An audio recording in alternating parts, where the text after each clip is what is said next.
Hi there, in this video, we will discuss more complicated questions on linear inequality and quadratic inequality. Let's look at the first example. Notice that we have two inequality signs, and then we have x on the left side and right side of the inequality sign, and also x in the middle. So whenever we have this kind of inequality, the first thing that we have to do is we have to split it into two inequalities. The first inequality is from this left side. The one that I have highlighted with green, just write it down. That's the first one. Next is the one highlighted in yellow.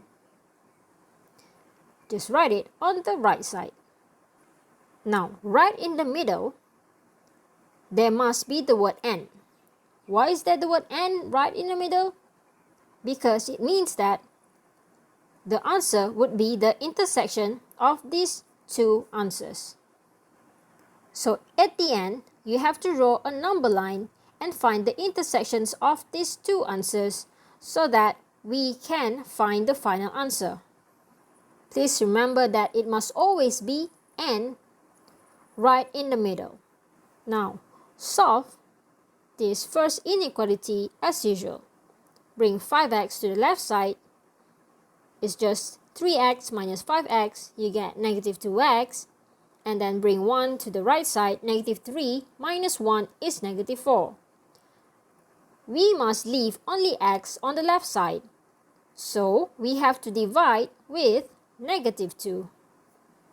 Whenever we divide with a negative or multiply with a negative number, we must always switch the inequality sign. Now, what is negative 4 divided with negative 2? The answer is 2. So that's our first answer for the left side of inequality. On the right side, we do the same thing. First, bring x to the left side.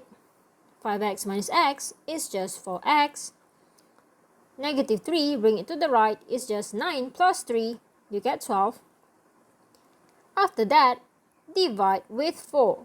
Now 4 is a positive number, that's why we do not have to change the inequality sign. 12 divided with 4, you get 3. But are we done now?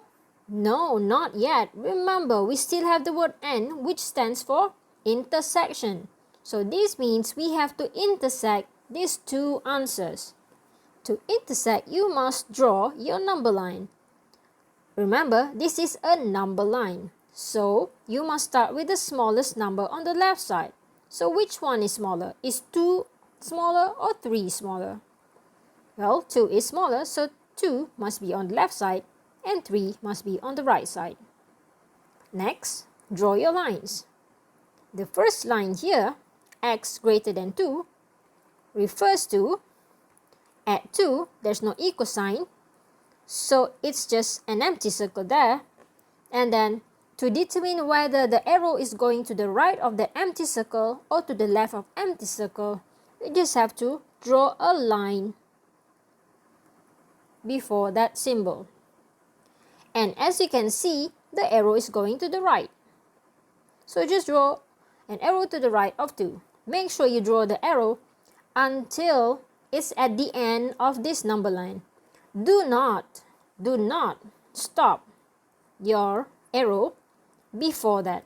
For example, do not draw your 2 like this. So you should not stop your arrow like this. You have to draw your arrow as long as your number line is at the end of the number line, like that. Next is x less than 3. So right at 3, we see that the inequality sign, there's no equal. So this means it's an empty circle. And where is the arrow going to? Left or right? Just draw a line here. As you can see, the arrow is going to the left. So just draw the arrow to the left of 3. Make sure you draw the arrow until the end of your number line. Do not stop it before. Now, the word and here refers to intersection. So try to imagine like you are pushing these two lines until they meet each other. This green line will be on top of this blue line. So the only intersection area, as you can see, is at this part. And that will be our final answer. How to write your answer is, just bring 2 down and 3 down. And since the answer that we want is right in the middle, so we just write a comma there. Now, what should the bracket be at 3? Should it be a round bracket or square bracket? Well, here, it should be a round bracket. Why? Because exactly at 3, you see that this green line says that exactly at 3 is an empty circle. Empty circle means that the value does not include 3. This green line only exists until before 3. For example, 2.9999. Okay?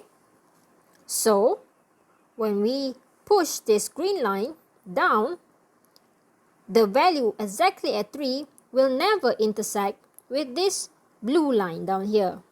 So that's why the value exactly at 3 could not be included in our answer. It must be a round bracket. Same for number 2. So at number 2, we have this empty circle. And since we want to find the intersection, this means that the value exactly at 2 does not include in this line. So this value only includes 2.0001. So when we try to imagine that we are pushing this line towards this green line, then the value at 2 will still not be included. That's why at 2 here, it should be a round bracket, not a square bracket. But if the value at 2 is included, and then we push this line towards that green line, then the answer will be a square bracket. And this will be our answer in the interval form. Now, how does it look like if the answer is in solution set? Same method. Just write 2 and 3.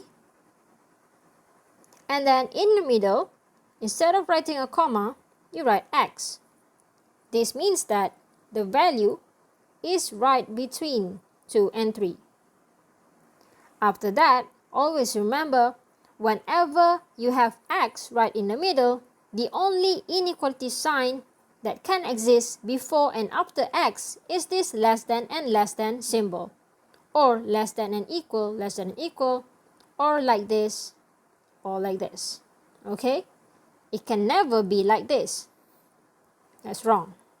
Now, just add your inequality sign. Since there's no square bracket, so there won't be any equal sign. After that, just write your x and double dot and your curly brackets. And you're done. Now, let's take a look at the second example. For this second example, you also have 2 inequality signs, and then you still have x on the left and in the middle. Same concept as the first example. First step is to separate this into 2 inequalities. Copy the first inequality as it is, the one that I have highlighted in pink, and then the one highlighted in green. Copy exactly as it is. Do not change any signs. Do not forget, right in the middle, you must write the word n. Now look at the inequalities one by one. The first inequality on this left side, as you can see, it is quadratic. So you have to remember the steps to solve quadratic inequality that we have discussed in class. The first step is to arrange in a general quadratic form, and the coefficient a of the x squared must be positive. So since the coefficient of this x squared is already positive, I'm just going to leave it on the right side. I'm going to bring this x to the right side, so x minus x is 0, and bring this 4 to the right side as well. It's going to be minus 4. Now on the left is just 0. But remember, our first step is to arrange in a quadratic form and that the quadratic is on the left side. So we have to change this quadratic expression to be on the left side. But now we have changed the sides of the quadratic. What should be the inequality sign here? Now, to make sure you don't do any mistake, try to imagine that you are here, right next to this x squared. Then look at this symbol. As you can see, this is like an open mouth crocodile. So now, after you have changed places, try to look to this side. Since just now you see that crocodile mouth is open, now the crocodile mouth must also be open. Next step is to factorize. So you can just press your calculator and you see that when you factorize, you get x minus 2 and x plus 2. The third step is to sketch. Draw your number line x and then draw your smile graph. After that, plot your numbers. From your calculator, you know that the value of x is 2 and also negative 2. So label it on your graph. Negative 2 is the smallest number and then 2 is the larger number.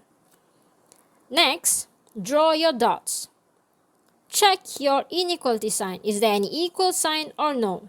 Since there's no equal sign there, you have to draw an empty circle right at negative 2 and 2. After that, you must shade. And to shade, you must also check the latest inequality sign. Do not check the inequality sign above. Always look at the inequality sign which is on top of this sketch, the recent inequality sign. When you're trying to throw a big ball here, so the water will splash out of the bowl because it's too heavy. That's why the water splash out. Now, how to write your answers? Well, just write the numbers down and then the shaded region is going to the right of 2, so that means it's going to infinity. And here at negative 2, it's going to the left of negative 2, so it's going to negative infinity. Write your comma. At negative infinity, it must always be round bracket. And at negative 2, you see that this is empty circle, so it's a round bracket. At 2, it's also empty circle, so it's round bracket, comma. And at infinity, the bracket must always be round. And right in the middle here, since the answers are separated, and try to imagine that this is a Mario person trying to walk. So this Mario person needs to jump. So whenever the Mario person needs to jump, you need to draw this union symbol, which refers to the union of these two answers, the combination of those two answers. We are done solving the left side inequality. Now, let's look at the right side inequality. You have to arrange until it is in the general quadratic form. So bring 12 to the left side and make sure that right side is 0. And always check that your A value is positive. And now it's positive 1. So that's good news. After that, the second step is to factorize. Just press your calculator and you see that the answer is x plus 4 and x minus 3.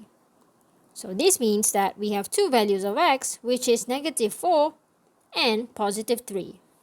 After that, the third step is to sketch. Draw your number line and draw the smiley face. After that, plot your values. Start with the smaller number, which is negative 4 on the left side, and then the larger number, which is 3. Next, we have to also draw the circle. Look at the sign. This is less than equal. So there's an equal sign there, which means the dot here should be the dense dot at both numbers. Next, we want to shade. So to shade, we have to look at the recent inequality sign. And at this recent inequality sign, the sign shows that it's less than equal. So less than equal means that we want to shade the region under the x-axis. Or just try to imagine it like this. We are trying to throw a very light thing into this bowl. So that thing is very light. So the water in the bowl will not splash out. So the water will still remain inside the bowl. Now, the fifth step is to write your answer. So to write down the answers, just bring the numbers down. After that, since the answer is in this bowl or right in the middle, we just write a comma here, and then at 4 we see there's a dance circle, so which means it's the square bracket, and at 3 is also square bracket. So that's our interval form. But wait a minute, this is not our final answer because we have two different answers for one question. And in the middle, we have the word and. Whenever you see the word and, this means that we have to find the intersections between these two answers. So we are still not done yet. We must draw a number line and then find the intersections between these two answers to get our final answer. Now, how to draw our number line? Now, look at the left inequality answer. Start with that. We have -2 and we have 2. Okay? Next, -2 until infinity means that, look at this shaded green region, means that at -2 it's empty circle and the arrow is going to the left. And at 2, look at this shaded region, it means that at 2, this is empty circle and it's going to the right of 2. After that, focus on your right side answer. Label your values. Where is -4? Is -4 less than -2 or bigger than -2? Well, it's less than. And where is 3? Is 3 less than 2 or bigger than 2? It's bigger than 2. And we know that the answers are between -4 and 3. So at -4, we see that there's a dance circle, which means that at -4 here, we must also draw a dance circle. And at 3, we must also draw a dance circle. And since the answer is in between, so we just have to draw a line between -4 and 3. Now, the word and refers to the intersection. So what's left to do is just to imagine that we are pushing these two lines together. So after we are pushing them together, we see that the intersection will be only at these two parts. After that, write your final answer. Don't be afraid to write the final answer. It's the same method as before. Just copy down the values, -4 and -2, and write a comma right in the middle because the answer is right between -4 and -2. And at -4, there's a dance circle. So we write that dance circle. And at -2, there's an empty circle. Remember, this is intersection. So whenever we see that there's an empty circle at value -2, it means that at -2 also, there must be a round bracket. Next, we have the value here on the right side. Bring 2 and 3 down. Put a comma right in the middle. At 2, this is an empty circle, so just write that round bracket. At 3, it's a dance circle, so write that square bracket. But we cannot just leave our answer like this, so we have to write or in the middle because the answers are separated. So it's like Mario trying to walk on this pink shaded region, and then to reach the other pink shaded region, Mario needs to jump. So whenever Mario needs to jump, we must write the OR sign, or what we call as the union sign, right in the middle. I hope you have learned something from these two examples. Thank you for watching.